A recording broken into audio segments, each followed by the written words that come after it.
So against din kayo na ma-dismiss agad yung impeachment case nang walang trial na No, mangyayari? against ako. Gusto ko dapat You will vote against it? gusto ko magkaroon ng trial para naman magkaroon si BP Sara ng pagkakataon madepensa niya ang sarili niya. Kasi for now, sinasabi nga niya na inosente siya. So, let her prove it na inosente siya. Mas maganda yung ma-prove niya na inosente sa pamagitan ng trial.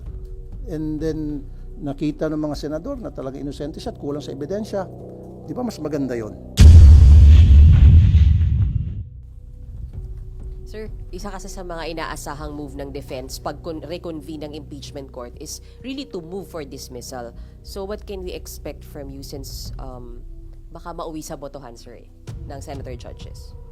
Para sa akin, ang ayaw ko ma-dismiss. Gusto ko talaga magkaroon ng trial para ma-prove niya sa kanyang sarili yung kanyang sinasabing innocent siya. Show sa One Digital Radio. The reason why I'm here today, ladies and gentlemen, merong nagaganap na epidemic ngayon sa ating bansa at lumalala ang epidemic na ito. It's about time na lahat tayo magtulong-tulungan para magamot itong malalang epidemic na for me. Example, recently merong bus driver na nahuli ng mga pasahero habang nagmamaneho, nag-online gambling. Paano na kaya umaga yon? Paano na kaya kung sa gabi wala nakitang pasahero, nag-online gambling siya, nabangga, disgrasya. Meron pang jeep driver na nahuli din ng mga pasahero na nag-online gambling habang nagmamaneho. And meron pang sa PTEX ata yun, ni-raid ng mga pulis lahat ng mga bus drivers lulong sa online gambling. Napakarami ng taong lulong dito sa online gambling kasi napakadali ma-access. As a matter of fact, sa programa ko sa Wanted sa radyo, hindi ko na mabilang recently yung puntahan ng mga magulang na nareklamo, yung kanilang mga asawa, anak, especially mga estudyante, hindi na nakapag-aral, napupuyat, at nangungupit na sa kanilang mga magulang para lamang makapag-online gambling. Especially itong scatter. Sobrang lala na. Something has to be done. That's why I'm filing a bill na total stop. Hindi yung regulated. Hindi yung strictly regulated. For me, no. It has to stop. Grabe na. Kailan tayo titigil kung bagsak na ang ating bansa, ang ating lipunan? We have to step on the brakes right now. And with your help kayo sa media, ma-disseminate properly itong information na ito para sa kalaman ng lahat na meron tayong sakit sa ating lipunan sa pamagitan ng epidemic, kung tawagin ko, itong online gambling. Go ahead, please. Sir, kasi may ilang senators din na nag-file na ng bill on online gambling but they want strict regulation lang kasi kapag total ban, baka magkaroon ng underground operations lang, sir. So, allow it but with stricter regulations po. Like, hindi pwedeng 18 and above, yung mga ganun, sir. Ay, 18 and below, I'm sorry. Okay, well, inahangaan ko yung mga kasamang senador na nagsabing strictly regulated itong online gambling. Pero ako, in my opinion, kailangan talaga total ban. Yung sinasabing baka mag-underground, nandiyan naman ating kapulisan, nandiyan yung ating NBI, nandiyan yung ating PNP. Anong ginagawa ng kanilang mga intelligence funds para tugisin kung sino itong mga nag-underground? As simple as that. Let them do their job. Otherwise, tanggalin mo yung mga pulis na hindi trabaho. Sir, when you say total ban, lahat, pati accredited ng PAGCOR, sir? Lahat, pati accredited ng PAGCOR. Kasi, tingnan nyo, kahit na paslit, nakakapagsugal, very accessible itong online gambling. Why not put a stop into it? As it is, may problema na nga tayo sa mga kasino. Ang dami ng kasino left and right. Magpapatayo ng kasino. In fact, balita ko, may magkakaroon ng kasino pa sa Boracay. Kung saan-saan na, pinapayagan na magkaroon ng kasino. Problema na yan as it is. Marami na sisirang buhay, mga negosyante, dahil nalululong sa sugal sa kasino. Now, here comes online gambling na hindi lamang mga adults ang nalululong, kundi ang nakakatakot dito, mga kabataan, estudyante. as young as 10 years old. 9 years old, naglaro ng scatter. Hindi nakapag-aral, hindi nakapagtulog, hindi nakatulog, kumukupit sa kanilang mga magulang para makapag-scatter lamang. Ano to? Anong klaseng bansa meron tayo ngayon? Grabe na. At bakit ito pinapayagan ng PAGCOR? Kaya nga I'm calling, yung sinasabi ng PAGCOR, for now, itigil na raw muna yung ads sa mga online gambling. Galing ako sa bahay ko, papunta rito, binilang ko, 7 ang billboard ng online gambling. 7. So, nananawagan ako sa PAGCOR maging sa ad board. Do your share for now habang gagawa ko ng bill. Of course, matatagalan yan. And habang pinag-isipan siguro ng ating sa executive kung anong gagawin nila, do something, itigil na muna lahat ng advertisement sa online gambling. Kasi ang sabi ata ng PAGCOR sa prime time lamang. Bakit lang prime time? Paano sa hindi prime time naman yung mga bata nanonood din? So dapat tigil yan sa TV, radio, newspaper, social media, lahat. Kung nagawa natin yan sa sigarilyo, remember dati sigarilyo left and right, may advertisement yan.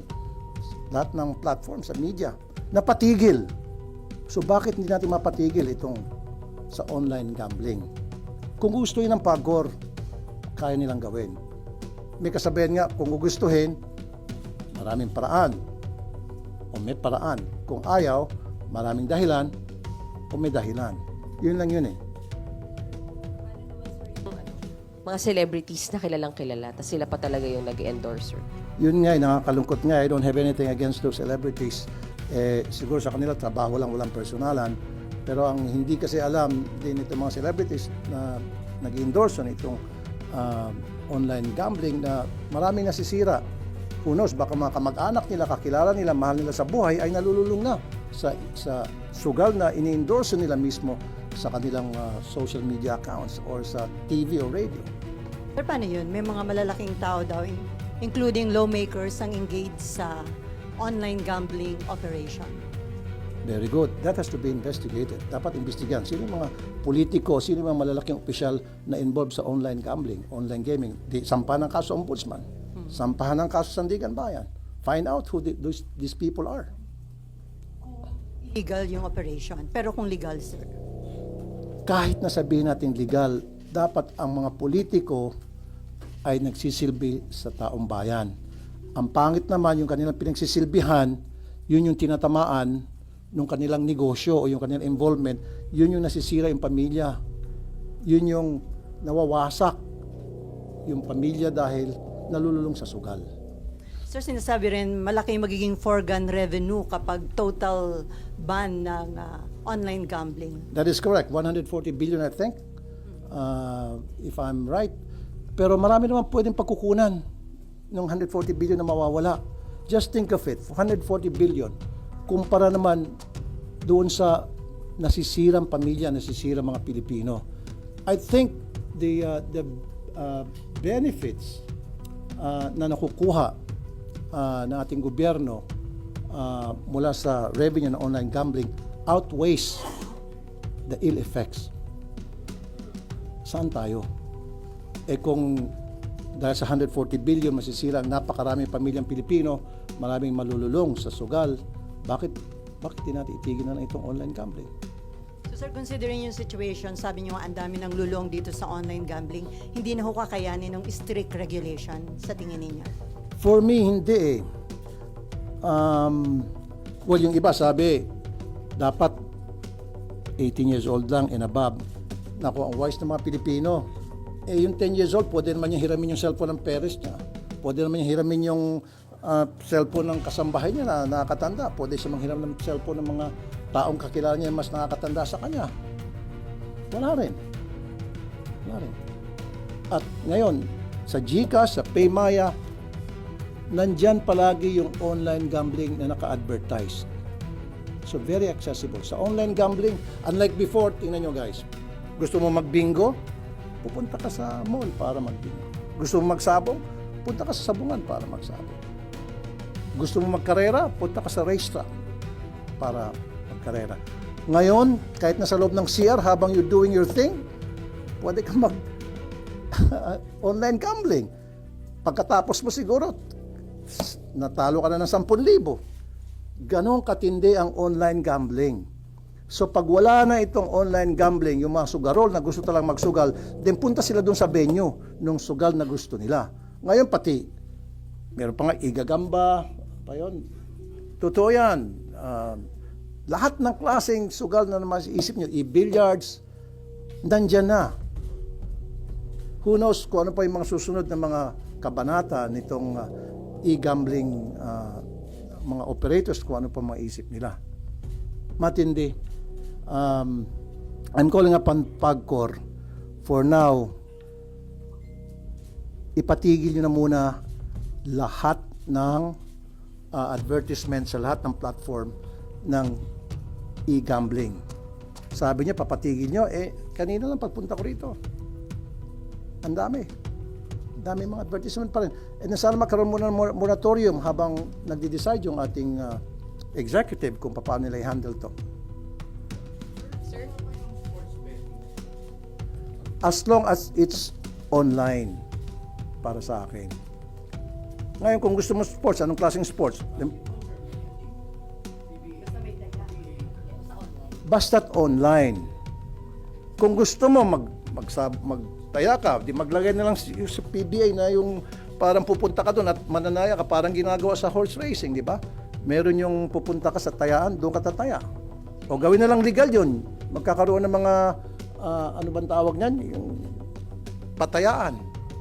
Para sa gaming, parang nangyari sa Las Vegas. Kung gusto magtaya sa basketball, punta ka sa isang casino at doon ka tataya. Pwede sa casino. Punta sila sa casino para maging deterrent yun one way or the other. Natatama rin, ba't pa ako pupunta, umuulan o tinatamad ako, hindi ako pupunta na lang, saka na lang. Whereas ngayon, gusto nila maglaro ng basketball, anything. Sa gambling, nandiyan yung online. Sir?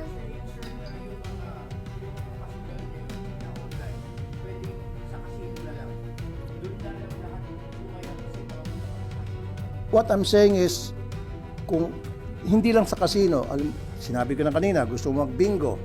Di ba dati-rati pag mga binguan sa mga mall, punta kayo sa mall. Gusto niyo magtaya sa sabong, punta kayo sa sabungan. Ganun lang dapat. Merong venue na pupuntahan. Unlike ngayon, very easy, very accessible. Anybody can play. Kahit na pastit, kaya maglaro ng sugal sa pamagitan ng online. Especially na nandiyan na yung GCash, nandiyan yung Paymaya, napakadali. Sir, ang PAGCOR sabi nila hanggang August 15 meron para i-take down lahat ng ads, yung billboards sa mga bus, etc. So you're saying dapat ngayon na? Bakit August 15? So between now and August 15, so marami pa malululong sa sugal.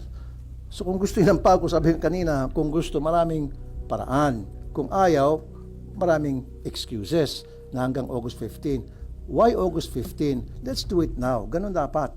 Ora mismo. Kasi lumala na talagang problema. Ayan na, yung nabalitaan natin, alam niyo naman siguro yan.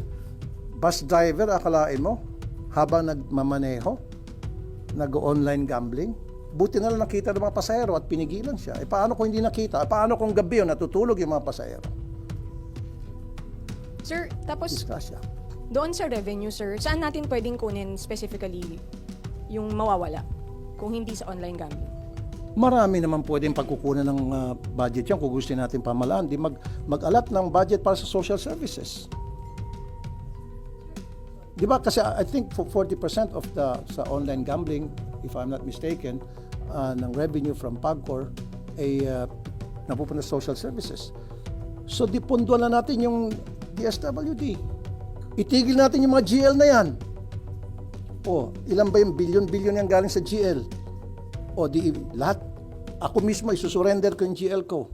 Kasi yung GL ko naman napupunta sa lahat ng pupunta sa action center ko. In fact, malaking bagay nga pag natigil yung GL na yan dahil kumbaga, nagagamit pasintabi sa iba, nagagamit ng mga politiko para magkaroon silang pogi points sa ating mga botante. So yun, isang source yung GL, di ibigay dun sa sa DSWD para pandagdag dun sa social services. Yung mawawala as a result dun sa pera, kung sakali man na kumukuha ng pera ang ang DSWD sa PAGCOR o kung sa PhilHealth, edi ibigay sa PhilHealth. Maraming pwede tayong gawin na paraan kung gugustuhin natin. It's just a matter of political will. It's just a matter of using our common sense, ika nga. Balikan ko sir yung celebrities tsaka online influencers na nag-endorse. Do you also have calls na, paano ba, tumigil din sila na mag-withdraw from endorsing online gambling? Paano po ba, sir? Hindi ko sila pwedeng diktahan.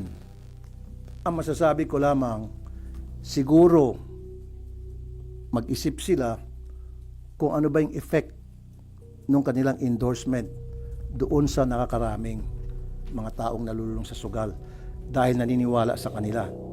Especially influencer, mabilis na maka-impluensya sa kanilang mga followers.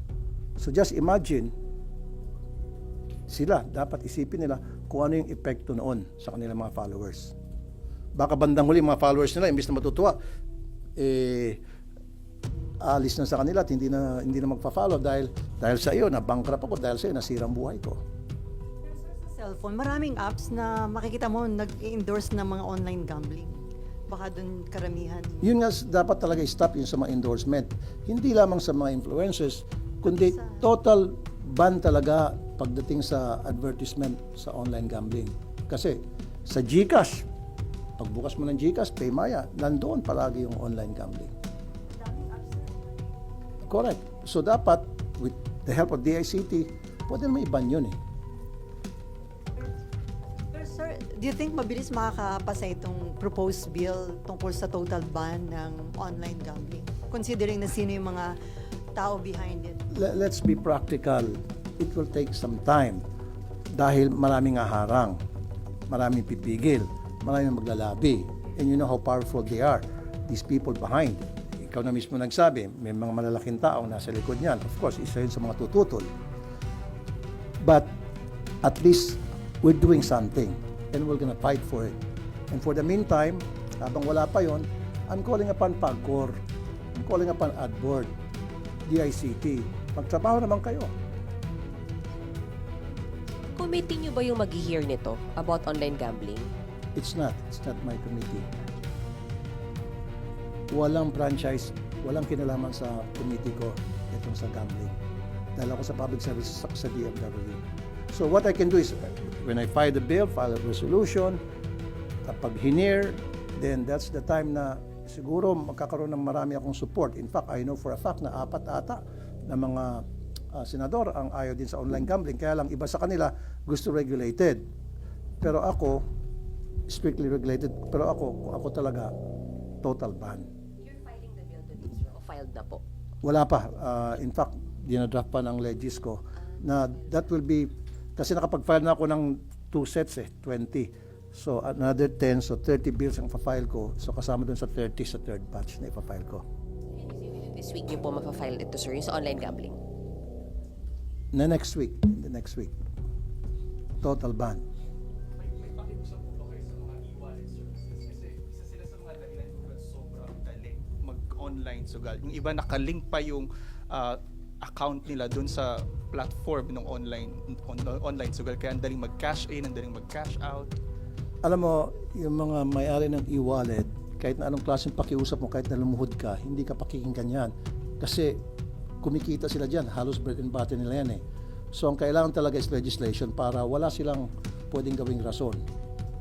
Pag may batas na, wala silang magawa. That they have to follow, otherwise may mangyari, may kalalagyan sila. Sir, other issue? Okay? Ay, may nag-raise na hand sa dulo. Yes, sir. Sir, nabanggit nyo epidemic na. Kung nagawa ng Pangulo yung executive order sa POGO, bakit hindi tayo manawagan sa Pangulo na maglabas ng executive order pagbawal itong online gambling, sir? Thank you, sir. Thank you for that very good question. Hindi ko pwedeng diktahan o pagsabihan ng ating Pangulo dahil may separate powers, executive siya, legislative ako.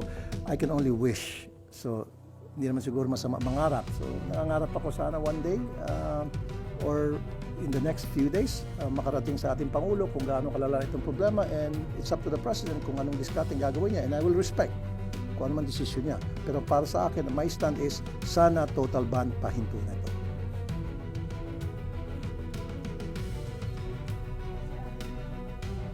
from now, Okay?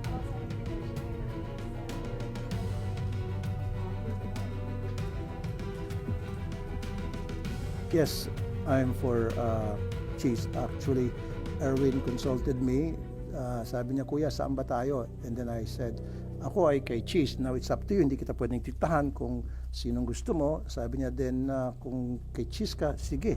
And then sinabi ko sa kanyang dahilan at nakita niya magandang reason na binigay ko sa kanya. Kaya sumang-ayon siya sa akin. ano po yung mga reason na binigay? Well, first of all, kilala ko si Cheese. I've worked with him for 3 years. At halos parehong work ethics namin. Agresibo siya pag meron siya mga bills na gusto mapasa, especially mga tinatawag na priority bills. Pinupush niya talaga. In fact, he will even to the extent of calling my staff. Ano bang problema? Paano ba ako makatulong? And then, kuminsan siya pa mismo ang nagpapapirma para mapabilis yung proseso. Isa yun sa mga bagay na nakita ko sa kanya. That's why sabi ko, although hindi ko pa nakakatrabaho yung kabila, si Senator Soto, I don't know him, I mean as far as work ethics niya o leadership niya because hindi ko naranasan. Unlike a Cheese, naranasan ko and wala akong nakitang problema. Sabi nga nila, if it ain't broke, don't fix it. Pero nag-effort ho yung grupo ni Senator Soto na ligawan din kayo. Well, may mga nagparating but it was too late. Di ako naman, hindi naman ako pwedeng sulong kung talagang nakapag-decide na ako, nandun na yon. So wala na makakapagpabago sa decision nyo, sir, hanggang July 28? I don't think so. Kailangan kong panindigan kung ano na yung napag-desisyonan ko na. Hindi naman tayo pwedeng agaw-bawi.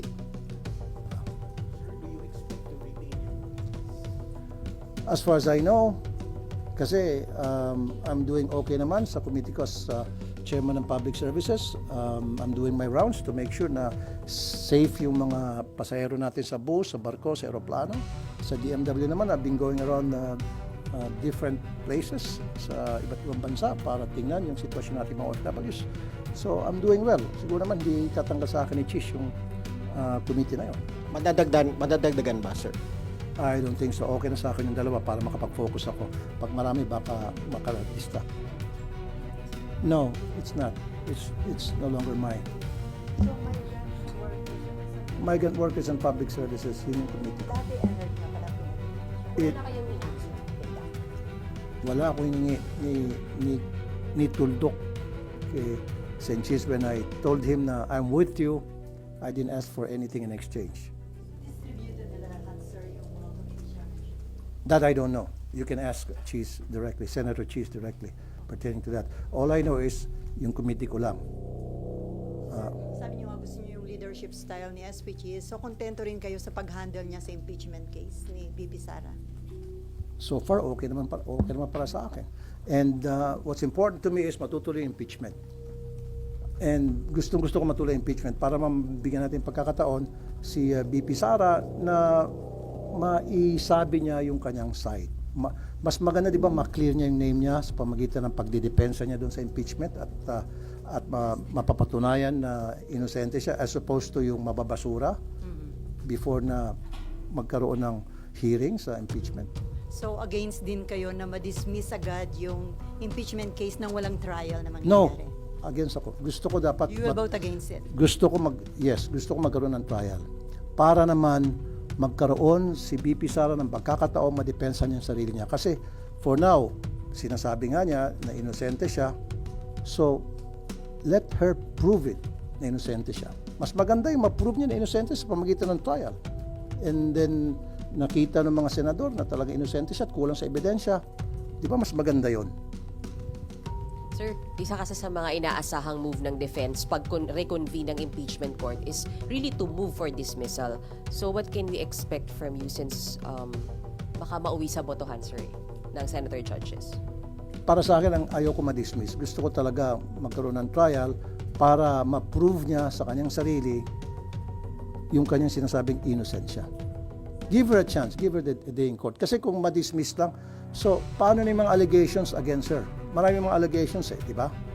O, paano niyo mapuprove yun? Paano niyo masasabi sa taong bayan na inosente siya, na lahat yan ay puro katang-isip lamang kung hindi tayo magkaroon ng trial? Because doon sa trial, doon niya mapuprove yung kanyang innocence. At doon niya mapuprove kung siya ay guilty. Senator Bato de la Rosa, ang sabi niya, pag nag-open na yung 20th Congress, una niyang itatanong ay kung may jurisdiction ba yung 20th Congress. Dapat daw ma-establish muna. Sa tingin niyo, hindi na kailangan dahil na-acquire niyo na yung jurisdiction dun sa Meron ng kaso. jurisdiction. Hindi na dapat pag-usapan yan. Magkakaroon talaga ng hearing sa impeachment. It's just a matter of, siguro may maghihiling na matidismiss yan o ibabasura. Now, I'm not for it. Ang gusto ko magkaroon ng trial para ma-prove again for the nth time, ma-prove ni BP Sara na siya inosente, like what she been saying and her attorneys and her campo na inosente siya. So mas maganda na ma-prove niya na inosente sa pamagitan ng trial, sa resulta ng trial versus madidismiss agad-agad. So wala siyang pagkakataon na mapakita sa taong bayan na siya ay malinis at yung mga aligasyon ay gawa-gawa lamang. May we know how you are preparing for the impeachment, sir? Are you getting or hiring extra legal minds to advise you? I've been talking to my legis every now and then. In fact, I've been also consulting to some lawyers. In fact, meron pa akong mga konsulta. I'm not gonna tell you their names. Mga former justices ng Sandigan Bayan, may former justice ng Supreme Court na nakausap ko. So I've been talking to some people and asking for their inputs. Bakit, sir? Ba't kinakailangan niyo, sir, na ganun karaming i-consult? Because this is my first time na maka-attend o maging senator judge sa isang impeachment hearing. So dapat I should be prepared. Hindi ako pupunta doon ng blanco. Dapat meron akong sapat na kaalaman so that I can make intelligent decision at the end of the day. Pero wala kayong nakita, sir, na parang delay yung time. Kasi sabi niya, babat ang tagal. Parang hindi. For me, I don't think so. Labas na tayo doon, lampas na tayo doon sa delaying tactics na tinatawag. Doon na lang tayo pag-uusapan natin yung sa impeachment trial na. Kasi para sa akin, gusto ko talaga magkaroon ng trial. Okay? Sir, Sir, ano lang, expectation sa SONA ng Pangulo since more than 1 week na lang po? What you want to hear po? What I want to hear is, I don't know yet kung ano yung mga sasabihin niya. Of course, meron nung nag-prepare ng kanyang speech, meron mga nag-advise sa kanya. Pero ang gusto ko sana, wish ko lang, hindi naman siguro masama mag-wish. Sabi nga nila, hindi naman siguro masama mangarap, libre mangarap. Pangarap ko sana sa SONA, baka pwedeng isali ng, sabi ko, big and man, Mr. President, pwede mo isama sa SONA mo yung tungkol dito sa problema natin sa online gambling. I don't know. But again, hindi ko dinidiktahan, hindi ko sinasabihan ang ating Pangulo because desisyon niya yan. Yung kung pakialaman, yung lahat ng mga ginagawa niya.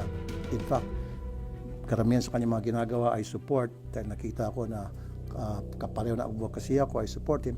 But dito, ako'y nag-wish lamang na sana makarating sa Pangulo kung gaano kalala na itong problema sa online gaming. At sana wag siyang lokohin, meaning wag siyang bigyan ng wrong information.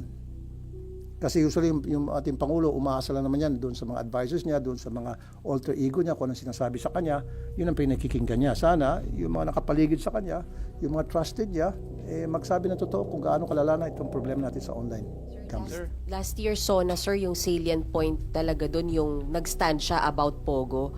So is that something na gusto niyo? Which was very commendable. In fact, nagkaroon siya ng standing ovation. Isa ko sa matumayo at pumalakpak ng gusto. Hanggang sa mabingi ng tenga ko sa kapalakpak sa kanya. So since wish lang naman, sir, gusto niyo rin ba na magkaroon nga siya ng malinaw na stand on online gambling, sir, naman this time? Sana nga, sabi ko, hindi naman masama mangarap. Pangarap ko lang yon. Kung magkaroon siya ng ganong klaseng stand, thank you so much. Sir, pahabol lang isa lang po. Sir, ano pong masabi niyo so far doon sa development, doon sa online sabong, yung mga nare-retrieve daw ng mga buto? Yes, nakamonitor ako dyan. And our authorities so far are doing good, especially yung ating Philippine Coast Guard, which under sa committee ko yan, sa DOTR. And sabi nga nila, ayaw nilang galawin muna yung mga sako. Nakikinig sila, may mga forensic expert tulad ni Fortune na sabi dapat this is the way you should handle the pieces of evidence o yung sako, etc. So let's leave it at that. Kung ano yung mga ginagawa natin mga otoridad, suportahan natin. Fully support ako dyan. May mga korte tayo. However, pag nakita ko yung mga polis natin, medyo binawashi-washi yung ginagawang investigasyon, magsasalita ako. Ano yun, nagpalakas dun sa whistleblower yung kanyang mga illegal dahil sa nakuha ng mga That's a good development, as a matter of fact. Kaya lang, may mga nagsasabi na baka planted daw yun. Siyempre, tuwing merong ginagawa yung damn if you do, damn if you don't. Ganun tayo mga Pilipino. Pag may ginagawa, yung ating mga otoridad, mali yan. Pag walang ginagawa, mali yan. So gumagawa yung ating otoridad ng trabaho Meron silang nakita mga boto. Then that's a positive development that we should welcome. Everybody should welcome. But it has to be investigated by the forensic experts, thoroughly investigated kung talagang magmamatch talaga yun. Kasi so far sa balita ata, 12 na ata sa mga family ng victims ay nakuha ng DNA samples para i-match yun, gagawin ng cross-matching. So let's leave it at that. Sana maging successful yung gagawin cross-matching.